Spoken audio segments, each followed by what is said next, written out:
कोटा में कोचिंग करने वाले छात्रों की संख्या में कमी आई है। इस सत्र में करीब 30 से 35% छात्र कम हो गए।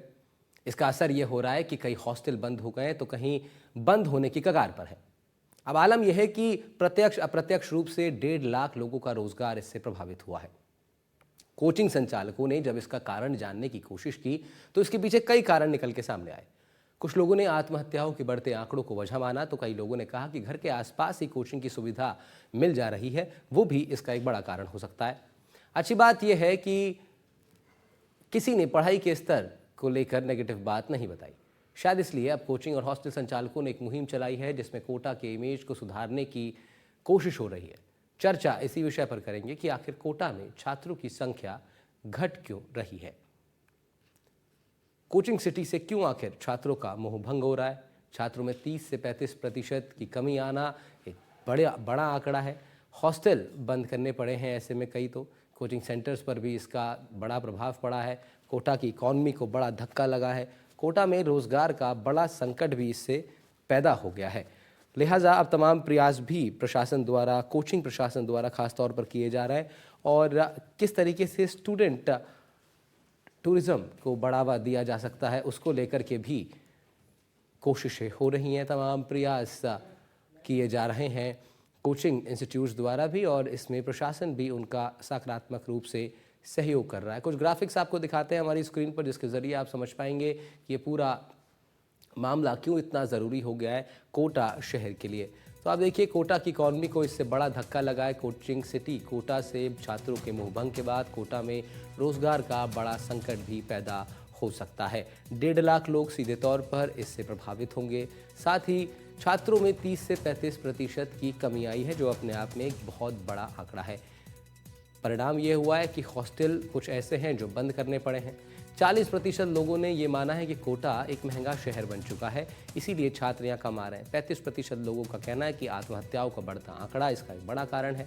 20% ये भी कहते हैं कि घर के पास ही अब कोचिंग की सुविधाएं हो गई हैं, लिहाजा अब कोटा जाना मुनासिब नहीं समझा जा रहा। ये तमाम बातें निकल के आई हैं कोचिंग सेंटर्स के सर्वे में जो उनके द्वारा करवाया गया था।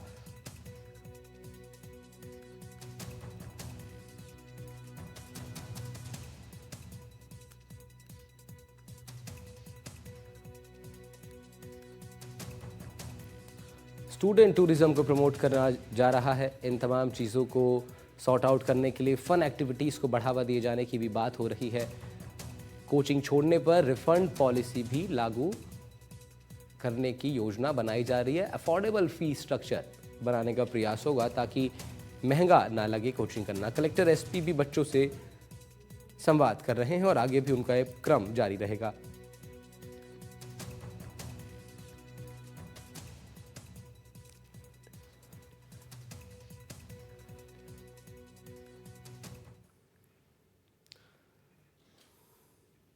हमारे साथ कुछ खास मेहमान भी जुड़ गए हैं, उनका तारुफ आपसे करा देते हैं। इस बड़े विषय पर हम लोग चर्चा करेंगे। 4 मेहमान हमारे साथ जुड़ रहे हैं। अब देखिए, बड़े ही महत्वपूर्ण ये नाम भी, क्योंकि इसमें हमारे सामने होंगे प्रमोद माहेश्वरी, निदेशक हैं करियर पॉइंट के। केशव अग्रवाल होंगे, निदेशक हैं कोचिंग मीडिया फेडरेशन के। अभिषेक जैन बिट्टू, प्रवक्ता हैं अभिभावक संघ के। और नवीन मित्तल जी होंगे जो कि अध्यक्ष हैं हॉस्टल एसोसिएशन के। 4 लोग का बहुत बहुत स्वागत है। शुरुआत करेंगे हम लोग अभिषेक जैन बिट्टू साहब से जो कि प्रवक्ता हैं अभिभावक संघ के। अभिषेक साहब, ये बहुत महत्वपूर्ण हो जाता है कि किस तरीके से अब आने वाले समय में पेरेंट्स जो हैं वो फैसला करेंगे कि अब कोटा में उनके बच्चों को जाना है या नहीं जाना। अभी क्या राय बन रही है, क्यों छात्रों की कमी हुई है कोटा में?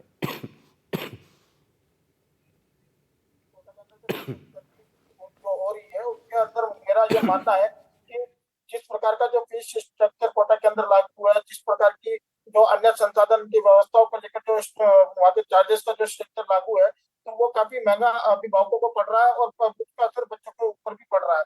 इसके अलावा अगर आप नोटिस करेंगे कि तो कुछ ऐसे प्रोफेशनल एजुकेशन ऐप आ चुके हैं जिसके माध्यम से ऑनलाइन पढ़ाई घर बैठे भी बच्चों को उपलब्ध हो रही है, जिसकी वजह से भी लगभग बच्चे कोटा तो छोड़ो, मतलब जयपुर भी, सीकर भी, जोधपुर भी, उदयपुर भी, ऐसी जगहों पर निकल के बाहर आना ही नहीं चाहते। अभी अधिकतर जो आबादी जो कोटा के अंदर आती है वो यूपी, उत्तराखंड, झारखंड, महाराष्ट्र ऐसी जगहों से आती है।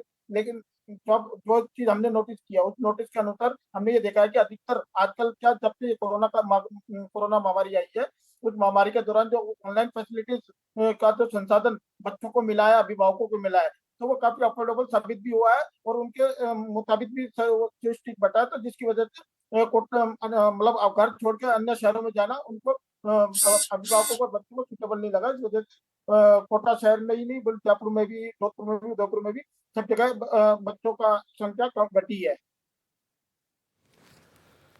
ठीक है, नवीन मित्तल जी भी हमारे साथ है, अध्यक्ष हैं हॉस्टल एसोसिएशन के। नवीन जी, क्या सीधा असर इस चीज़ का हॉस्टल्स पर पड़ रहा है? क्योंकि खबर ये भी आ रही है कि कई हॉस्टल्स को बंद करना पड़ रहा है, कुछ हॉस्टल्स बंद करने के कगार पर आ गए। देखिए, मैं कोटा की बात करूं तो कोटा पिछले 30 से 35 साल की मेहनत है जो कोटा एक कोचिंग सिटी बना है, और शिक्षा की काशी कोटा आज भी कहलाता है इसके अंदर। ठीक है, इस साल थोड़े से बच्चे हमारे यहाँ कम आए, 30 से 35% बच्चे कम हुए हैं, इस बात को पूरा देश जानता है। लेकिन जिस तरह के जो एक कोटा के बारे में जो एक अफवाह फैलाई गई कि कोटा के अंदर बहुत ज्यादा सुसाइड हुआ है बच्चों के साथ में, और जिस तरह की धारणा जो पूरे देश के अभिभावकों के अंदर जो दिमाग में बैठाई गई है, वो एक बहुत गलत धारणा बैठाई गई है। मैं नेशनल क्राइम ब्यूरो की रिकॉर्ड्स को उठा के आप देख लीजिए कि कोटा का जो नंबर है वो 50 के बाद नंबर आता है कोटा के अंदर, अगर मैं बच्चों की आत्महत्या की बात करूं तो। और हमारे राजस्थान का नंबर जो है वो 11वां नंबर आता है आत्महत्याओं को लेकर। तो इस तरह की जो धारणा कोटा के बारे में जो प्रसारित की गई है वो गलत तरीके से प्रसारित की गई है। जहां तक मैं हॉस्टल की महंगाई की बात करूं मैं, तो हॉस्टल का जो रेट है यहाँ पर आज भी 8,000 से 10,000 में आपको लग्जरी हॉस्टल कोटा में उपलब्ध मिल जाएंगे। उन हॉस्टलों के अंदर सब तरह की सुविधाएं आपको मिल जाएगी। उसी हॉस्टल्स के अंदर बच्चों को 4 टाइम्स का खाना मिलता है। सुबह का लंच, उसके बाद आपको ब्रेकफास्ट मिलेगा सुबह मॉर्निंग के अंदर, शाम को ब्रेकफास्ट मिलेगा, डिनर मिलेगा। आने जाने के लिए लोगों ने बायोमेट्रिक मशीन लगा रखी है, रात की अटेंडेंस होती है। तो जिस तरह का जो इंफ्रास्ट्रक्चर जो कोटा के हॉस्टलों के अंदर है, ऐसा इंफ्रास्ट्रक्चर आज तक पूरे देश की बात करूं किसी भी सिटी के अंदर जिस तरह का जो इकोसिस्टम जो कोटा ने डेवलप किया बच्चों को रहने के हिसाब से, ऐसा कहीं भी पूरे देश में कहीं भी नहीं है। ठीक है, मैं मानता हूं कि इस साल कहीं ना कहीं बच्चों में कमी आई है कोटा में आने वाले बच्चों की, लेकिन जिस तरह से हमारी यहाँ इंक्वायरी आनी शुरू हो चुकी है अभी से ही, जबकि अभी नवंबर चल रहा है और अप्रैल की इंक्वायरी हमारे हॉस्टलों में अभी से आने लग गई है, तो कहीं ना कहीं दूसरी सिटी में जब उन बच्चों ने एडमिशन लिए तो वहाँ का जो पढ़ाई का स्तर है और जो कोटा का पढ़ाई का जो स्तर है उसमें रात दिन का फर्क है। क्योंकि यहाँ पर कोचिंग में जो पढ़ाई की जाती है वो चैप्टर वाइज पढ़ाई की जाती है। यहाँ पर एक एक चैप्टर का एक एक टीचर होता है, एक एक लेक्चरर होता है। बाकी अन्य सीडीज की बात करूँ तो वहाँ पर पूरा पूरा सब्जेक्ट जो होता है वो एक टीचर पढ़ाता है, तो उसके अंदर भी फर्क आता है। पढ़ाई का भी बहुत बड़ा फर्क है यहाँ पर। और जो रहने का जो संसाधन जो कोटा में मौजूद है, ऐसे संसाधन पूरे देश में किसी भी अन्य सिटी में मौजूद नहीं हो सकते हैं। लेकिन फिर भी अब एक दूसरा विकल्प निकल करके आ रहा है। हो सकता है ये कोचिंग के जो तमाम इंस्टीट्यूट्स हैं, जिस तरह के टीचर्स हैं, जैसे आप भी बता रहे हैं, लेकिन उसके बावजूद भी अब एक दूसरा विकल्प खोजने की कोशिश कर रहे हैं अभिभावक भी, छात्र भी। क्यों ऐसा हो रहा है? इसके मुख्य कारण क्या समझते हैं? केशव अग्रवाल जिसे जान लेते हैं, कोचिंग मीडिया फेडरेशन के निदेशक हैं आप। केशव जी, ये आंकड़े जो आए हैं ये तो सत्य हैं, तमाम सर्वेज भी कोचिंग संस्थानों द्वारा कराए गए, आप कोशिश हो रही है चीज़ों को वापस से बैक टू नॉर्मल करने की, लेकिन बैक टू नॉर्मल करने की ज़रूरत अगर पड़ रही है तो इसका मतलब कुछ गड़बड़ हुआ था। ये गड़बड़ क्यों ही, क्यों छात्र अब आपको लगता है, या फिर कि अभी भी छात्रों के लिए पहली पसंद कोटा ही है? देखिए, इसके अगर हम कुछ मुख्य कारण निकालें तो एक, कोटा में जो शुरुआत की थी 1991 में बंसल सर ने, और फिर 93 में महेश्वरी सर भी वहां आए थे। तो एक तो कमर्शलाइजेशन ऑफ एजुकेशन हो गया। एक फैक्टर तो ये है कि जो कोटा पर्सनलाइजेशन ऑफ एजुकेशन था वो कमर्शलाइजेशन में तब्दील हो गया। 2020 में कोविड में आने के बाद 2 साल कोटा एकदम ठंडा रहा। फिर अचानक से एक रश आया और उस रश के साथ एडटेक फर्म्स, अन अकेडमी, फिजिक्स वाला, कई ऐसे विकल्प और आ गए और वहां कोचिंग, कई तरह की चीजें शुरू हो गई। तो उधर क्वालिटी का फोकस खत्म होके क्वांटिटी पे चला गया और सब प्राइस कट, और इस पे तो राइज ऑफ एडटेक फर्म में ये है। फिर एक और चीज हुआ कि कई कोचिंग जो कोटा में चलाते थे उन्होंने दूसरे सिटीज में खोलना शुरू कर दिया। अब जैसे PWI तो उसने ब्रांचेस खोला, LN के कई ब्रांचेस खुल गए, तो जो इन्फ्लक्स कोटा तक आता था वो रुकने लग गया। सीकर एक बड़ा विकल्प के रूप में कोटा के सामने खड़ा हो गया और उसके बाद जो नेट का रिजल्ट रहा इस साल विवादों में, वो काफी लेट होने की वजह से वहां एडमिशंस में काफी कटौती इसलिए हो गई कि बच्चे वेट करते रहे रिजल्ट का। और उसके बाद ये जो सुइसाइड सिटी नाम दे दिया गया कोटा को, ये भी एक फैक्टर आ गया जिसकी वजह से यहाँ पर बच्चों का आना कम हो गया। और कॉस्ट फैक्टर भी है। अब कोटा में अगर आप देखें तो कॉस्ट एक बच्चे की 8 से 12 हजार पर मंथ रहने की आती है। अगर 1-1.5 लाख की फीस ले तो ये भी एक फैक्टर था। घर के पास लोग रहने लगे कोविड में जाने के बाद, तो ये एक फैक्टर आ गया। फिर गाइडलाइंस जो सरकार ने निकाली उसका असर कि भाई आप 10वीं तक के एडमिशन नहीं लेंगे। फिर डमी स्कूल्स पे जो क्रैक, कोटा चलता ही डमी स्कूल्स पे है, तो कई सारे डमी स्कूल्स पे अब क्रैक शुरू हो गए, उसके वजह से गिरावट शुरू हो गई। फिर उसके बाद आप देखिए कि वहां डिस्ट्रैक्शन है। सुइसाइड जो होता है, एक तो प्रेशर है, पेरेंटल प्रेशर है, बच्चों में पीयर ग्रुप में एक देखा, क्योंकि यहाँ फोकस रैंक होल्डर्स पे ज्यादा होता है कि हम रैंक निकालेंगे तो बच्चे आएंगे। तो जब दूसरा बच्चा परफॉर्म नहीं करता है, एक एकेडमिक प्रेशर आता है, और उसको ऑलरेडी पता है मेरे माँ बाप ने फाइनेंशियल प्रेशर इतना किया, तो इन सब फैक्टर्स में अब धीरे धीरे कोटा में जो चार्म या वो रह गया था वो धीरे धीरे खत्म हो रहा है। फैकल्टीज की पे कम की जा रही है, और अब एट्रीशन, अब आप देखिए इतनी फैकल्टीज को निकाला जा रहा है बच्चे कम होने से, तो बच्चों में वो स्टेबिलिटी भी नहीं दिख रही कि टीचर रहेगा नहीं रहेगा चला जाएगा। तो ये सब कारण कोटा को अब पीछे ले जा रहे हैं। और क्योंकि इस बार सीकर ने नेट में एक अनप्रेसिडेंट रिजल्ट दिया, तो उससे भी लोगों को ये लग रहा है कि सीकर एक चीपर ऑल्टरनेटिव के रूप में निकल के आ रहा है। तो ये सारे फैक्टर्स आपको कोटा के कारण है जो ये कमी आ रही है मेरे हिसाब से। ये तमाम कारण तो हैं ही, लेकिन फिर एक बड़ी बात ये भी हो जाती है, कुछ छात्रों से हमारे संवाददाता ने बात की, मैं सुन रहा था उनको, तो उन्होंने कहा कि भाई एक बात ये भी है कि बच्चे, अब जो अभिभावक हैं वो नहीं चाहते कि, या उनकी एक सोच बन रही है कि बच्चों को पढ़ाई के लिए इस उम्र में ज़्यादा दूर ना भेजा जाए।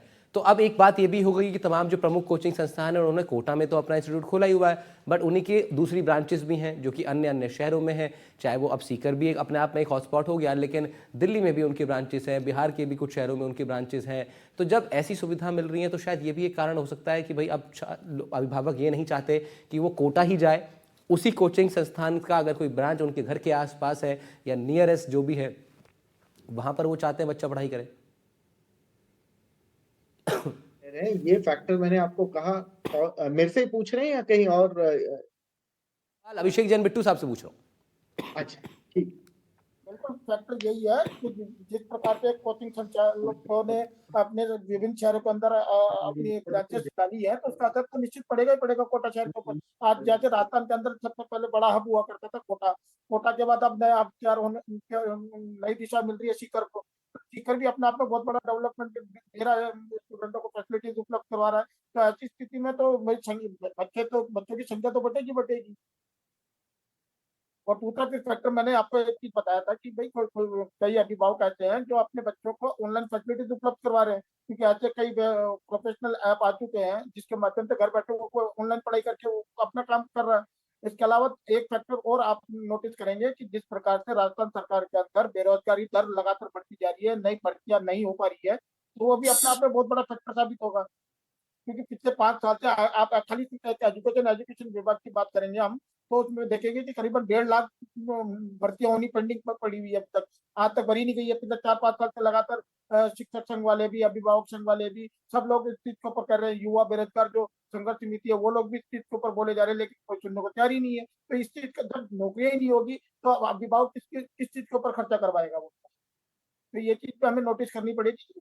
एक फैक्टर नहीं, कई फैक्टर है जिसके जिसके कारण बच्चों की संख्या पढ़ाई के अंदर कम होती जा रही है। ये जो कोशिशें हो रही हैं नवीन मित्तल साहब की, जिस तरीके से कोचिंग संस्थान भी और प्रशासन भी अभी कोशिश कर रहा है कि छात्रों के लिए एक थोड़ा अनुकूल माहौल बनाया जाए, चाहे वो स्पोर्ट्स एक्टिविटीज़ हो, चाहे फन एक्टिविटीज़ हो, या फिर एक स्टूडेंट टूरिज्म टर्म का भी अब जो है टॉसअप किया गया है टर्म, ताकि स्टूडेंट जो इससे आकर्षित हो। इन कोशिशों का के पीछे का कारण क्या है? मतलब क्या चाहते हैं कोचिंग संस्थान की, किस तरीके से प्लान अप कर रहे हैं आगे चीज़ों को कि छात्र कोटा में बने रहें, नए छात्र आए? क्या कुछ प्लानिंग अभी जो है हॉस्टल्स की तरफ से और कोचिंग संस्थानों की तरफ से, कुछ बैठक आप लोग की हुई, कोई बातचीत आप लोग की हुई है?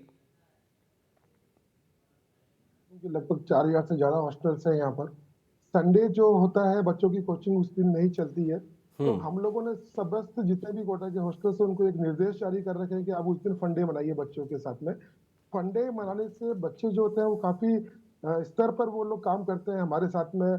और कुछ बच्चे बहुत अच्छे टैलेंटेड जो होते हैं वो जो सिंगिंग अच्छी करते हैं, कुछ लोग गिटार अच्छी बजाते हैं, कुछ लोग पोएट्री अच्छी करते हैं, कुछ लोग शेर शायरी करते हैं। तो हम लोग हर संडे को कोई ना कोई इस तरह का प्रोग्राम रखते हैं बच्चों के साथ में, ताकि जिस स्तर की पढ़ाई करने बच्चा कोटा आता है इंजीनियरिंग और मेडिकल की तैयारी करने के लिए, तो वो थोड़ा सा उस स्ट्रेस से वो थोड़ा सा दूर निकल सके, उससे बाहर निकल सके बच्चा।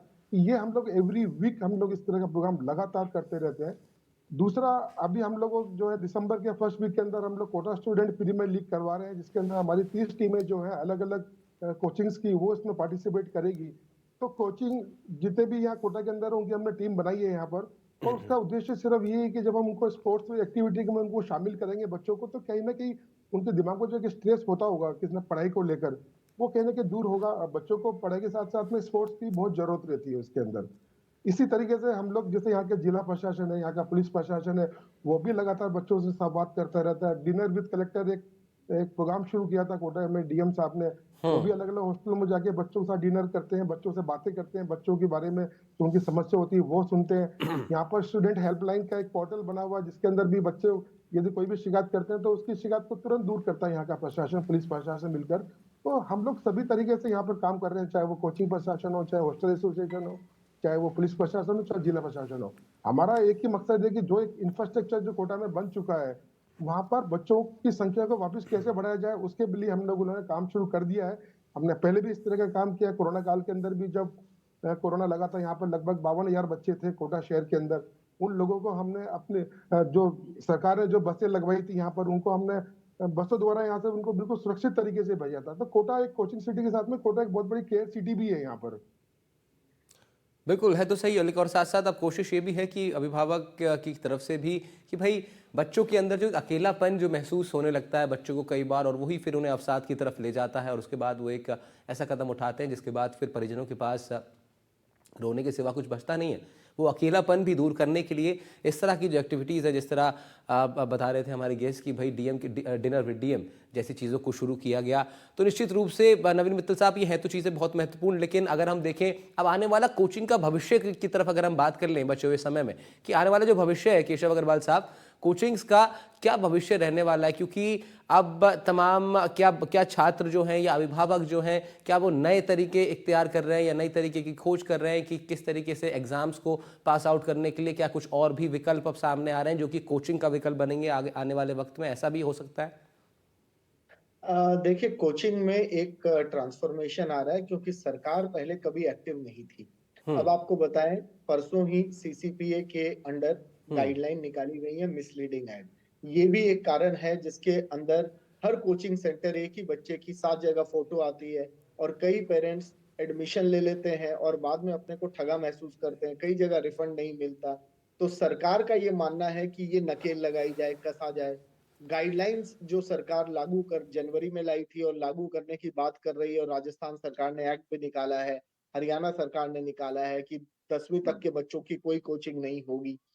फिर जो डमी स्कूल्स पे अब एक्ट हुआ, सीकर में, दिल्ली में, कोटा में, इनको बैन किया गया है, इसका भी असर पड़ रहा है। तो अब आप देखिए कई सारे ट्रांसफॉर्मेशन, और एक चीप विकल्प ऑनलाइन आ गया कि भाई ऑनलाइन में आपको इतने कम पैसों में वही क्वालिटी टीचर्स और लेक्चर्स मिल रहे हैं जो पहले नहीं थे। तो इन सब वजहों से डेफिनेटली आप ये देखेंगे कि सप्लायर्स बढ़ गए लेकिन बच्चों की डिमांड तो उतनी ही है, बच्चों का कोई रेट नहीं बढ़ा।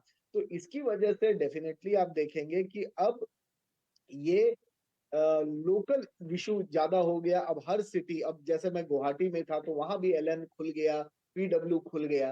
तो अब आप देखिए पूरे स्तर से ये हो रहा है, तो वो तो बच्चे बटेंगे ही। दूसरा, इतना कुछ कसने के बाद, इतने विकल्प होने के बाद, कॉस्ट फैक्टर में कमी होने के बाद, जाहिर सी बात है कि कोटा में वो कमी आएगी, क्योंकि कोटा में बच्चे की जो लिविंग कॉस्ट है वो एडिशनल हो जाती है। सालाना कम से कम अगर आप मानिए तो 1.25 लाख मिनिमम एक बच्चे का 1.25 से 1.5 लाख रुपए की एक्स्ट्रा कॉस्टिंग आती है। और पेरेंट जो हैं, कई आप देखेंगे उत्तर प्रदेश, बिहार, कई जगहों से गरीब लोग भी लोन लेके बच्चों को भेज रहे हैं। तो वो भी एक फाइनेंशियल प्रेशर इतना हो जाता है। फिर ड्रॉप कर करके, अब ड्रॉप ईयर भी आपको बता दें नीट में कम किया जा रहा है, पहले अनलिमिटेड थे, तो जो नया प्रावधान सुप्रीम कोर्ट में आया उसमें 3 से 4 अटेम्प्ट की बात की जा रही है। तो अगर ऐसा होगा तो नीट में जो बच्चे ज्यादातर 23-24 लाख अब दे रहे थे वो भी कम हो जाएंगे। तो इन सब से डेफिनेटली फर्क पड़ेगा। और ये जो एडवर्टीजमेंट गाइडलाइन है अगर वो लागू हो गई तो उसमें कोचिंग सेंटर्स के ऊपर पेनल्टी भी लगेगी। तो वो हर फैक्टर आज की डेट में देखा जाए तो कोचिंग के लिए नेगेटिव है। और कोटा का तो एक सुइसाइड टैग लगा दिया गया अननेसेसरली, इतना नहीं है जितना लगा है, तो वो भी एक उसमें ऑलरेडी उसको ऐड कर रहा है। तो कोटा मेरे ओपिनियन में पुरानी स्थिति में बहुत मुश्किल है इसको लौट पाना और उसी तरीके से वापस आना जो विकल्प अब उभर के आ रहे हैं। नवीन मित्तल साहब, एक संकट फिर और है। एक संकट ये है कि भाई करीब 1.5 से 2 लाख लोग ऐसे हैं जो सीधा सीधा कोचिंग के जो ये पूरा बिजनेस है इससे किसी ना किसी तरीके से जुड़े हुए हैं। तो ऐसे में रोजगार का बड़ा संकट खड़ा हो सकता है अगर स्थिति सामान्य नहीं होती है तो। बिल्कुल। एक हॉस्टल में लगभग 10 से 12 लोग काम करते हैं यहाँ पर। एक हॉस्टल 10 से 12 लोगों को रोजगार देता है यहाँ पर। तो यदि स्थिति नहीं सुधरी तो वाकई में स्थिति तो गंभीर होने वाली है, हो सकती है गंभीर हो सकती है ये, क्योंकि एक जो सेक्टर था हमारा, जो कोचिंग सेक्टर है कोटा का, जो हॉस्टल सेक्टर है, ये बहुत बड़ी तादाद में लोगों को रोजगार भी दे रहा था यहाँ पर। यदि मैं मानूं कि एक बच्चा एक पूरे परिवार को चलाता है यहाँ पर। जब कोटा एक बच्चा पढ़ने आता है तो वो एक पूरा परिवार चलाता है कोटा में आकर वो। तो एक बहुत बड़ा एक रोजगार संकट तो आ ही सकता है। लेकिन जिस तरह से हम लोग प्रयास कर रहे हैं, पूरा कोटा प्रयास कर रहा है इस चीज के लिए, तो कहने की हम लोग चाहेंगे कि बच्चा पुराना उसी स्वरूप में वापस कोटा लौटे जिस स्वरूप में कोटा हमेशा फेमस था। लेकिन नवीन साहब, एक बात ये भी बताइए कि जो आंकड़े जिन पर हम चर्चा कर रहे हैं ये आंकड़े, इसका मतलब ठीक है, इसका मतलब समस्या हुई है, ग्राफ जो है थोड़ा डाउन जरूर हुआ है। बिल्कुल 30 से 35% बच्चों का ग्राफ जो है वो नीचे हुआ है। मैं आपको ये भी बता दूं कि जो बच्चा 11th में पढ़ता था, जब 12th में जब सेंटरों ने जब दूसरे सेंटर खोले यहाँ के प्रमुख कोचिंग संस्थानों ने, तो उन लोगों ने 12th में एडमिशन वहां ले लिया अपने शहरों के अंदर। लेकिन आज भी जब हॉस्टल वालों के पास फोन आते हैं कि वहां की पढ़ाई से वो लोग संतुष्ट नहीं है वो लोग, क्योंकि जो पढ़ाई का स्ट्रक्चर जो एक जो यहाँ का बना हुआ शहर का कोटा का, वो कहीं किसी अन्य सेंटर में हो भी नहीं सकता वो। क्योंकि यहाँ का आप देखिए कि अगर आप पिछले 30-35 साल का आप रिकॉर्ड उठा के देखें कोटा कोचिंग का, तो यहाँ से लाखों इंजीनियर डॉक्टर निकले हमारे यहाँ शहर से यहाँ से। तो जिस तरह का एक इंफ्रास्ट्रक्चर कोटा ने डेवलप किया है वो अन्य सिटी को डेवलप करने में काफी टाइम लगेगा, क्योंकि जब हमको 30-35 साल हो गए इस लाइन में काम करते हुए, तो यहाँ हर चीज सेट है। यहाँ पर ऑटो वाले से लेकर, एक रेडी वाले से लेकर, एक फास्ट फूड वाले से लेकर, एक सब्जी वाले से लेकर, एक हॉस्टल मालिक से लेकर, हर तरह का एक सिस्टम जो है, तो एक इकोसिस्टम कोटा में जो डेवलप हो चुका है, उसको अन्य शहरों में डेवलप होने में उसको काफी समय लगेगा। और जिस तरह से मैं आपको फिर बता रहा हूँ कि जिस तरह से इंक्वायरी हमारे पास आनी शुरू हो चुकी है, जो बच्चों ने एडमिशन ले लिए थे अपने घर के पास में, वो वापस कोटा में आना चाह रहे हैं, क्योंकि जो पढ़ाई का स्तर जो कोटा का है, जिस तरह के जो आईआईटी और नीट के जो एग्जाम्स की तैयारी कराई जाती है, वो अन्य शहरों में तो मुझे नहीं लगता कि वो करा पाएंगे वो लोग। जी, आप बड़ी बात आपने कही कि जिस तरीके से कोटा का जो पूरा इकोसिस्टम है वो इसी हिसाब से निर्मित हो गया है पिछले 2-2.5 दशकों में, कि उसमें कोचिंग जो कराई जा रही है, छात्र जो आ रहे हैं, और तमाम पहलुओं का फिर जिक्र नवीन मित्तल जी ने किया कि वो सब एक रेखा में वो बंध गए हैं। लेकिन इससे पहले अभिषेक जैन बिट्टू साहब का मैं वाइंड अप कमेंट लूँ इस चर्चा में, जरा एक फुल स्क्रीन ग्राफिक्स हम आपको दोबारा एक बार दिखाते हैं ताकि ब्रीफ एक बार इस पूरे विषय को कर दें कि क्या कुछ हुआ है, क्यों ये चर्चा जरूरी हो गई है। तो आप देखिए, कोचिंग सिटी कोटा में ये कैंपेन चल रहा है जिसमें कोचिंग सिटी के ब्रांड एम्बेसडर और तमाम लोग आकर के इसको, अब कोचिंग छात्र ही कोटा के ब्रांड एम्बेसडर होंगे। तो ये एक बड़ी चीज है कि कोचिंग जो छात्र हैं वही कोटा के ब्रांड एम्बेसडर होंगे, कोई सेलिब्रिटी नहीं होगा।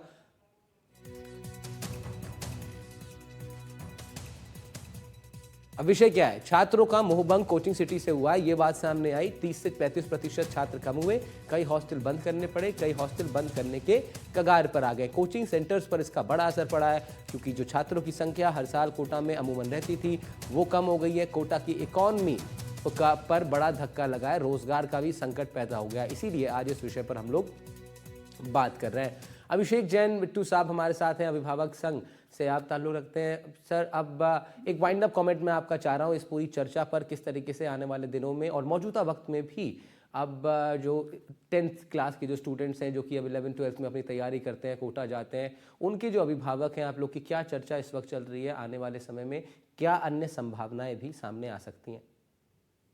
सर मैं किसी भी चर्चाओं के बारे में नहीं बताना चाहूंगा, ना किसी अन्य विषय के ऊपर जाना चाहूंगा। मैं खाली सिर्फ एक निवेदन करना चाहूंगा। यहाँ पे कोचिंग संचालक भी बैठे हैं, हॉस्टल संचालक भी बैठे हुए हैं। इसके अलावा शायद ये कार्यक्रम राजस्थान सरकार के कोई प्रतिनिधि भी देख रहे होंगे, कोई अधिकारी भी देख रहे होंगे। तो मैं उनसे यही निवेदन करूंगा कि छात्रों तो जो संवाद कार्यक्रम जो चालू कर रखा है वो तो चालू रखे ही रखे, साथ में आपने जिन अभिभावकों को छोड़ दिया है उन अभिभावकों को भी इस अपने संवाद कार्यक्रम से जोड़े। मैं लगातार पिछले 5 सालों से हम लगातार इस चीज के ऊपर डिमांड करते हैं, चाहे तो स्कूल लेवल की पढ़ाई हो या हॉस्टल लेवल की पढ़ाई हो या कॉलेज लेवल की पढ़ाई हो, किसी भी स्तर की पढ़ाई के अंदर अभिभावकों का शामिल होना बहुत अनिवार्य है। मैं राजस्थान सरकार को भी हमने कई बार लेटर लिखा कि भाई जो सरकार जो कोई भी योजना बनाती है तो उसके अंदर अभिभावकों को भी प्रतिनिधित्व देवे। केवल छात्रों को बुलाने से कोई मतलब नहीं है, क्योंकि अभी छात्रों का संचालन जो होगा वो अभिभावकों से होगा।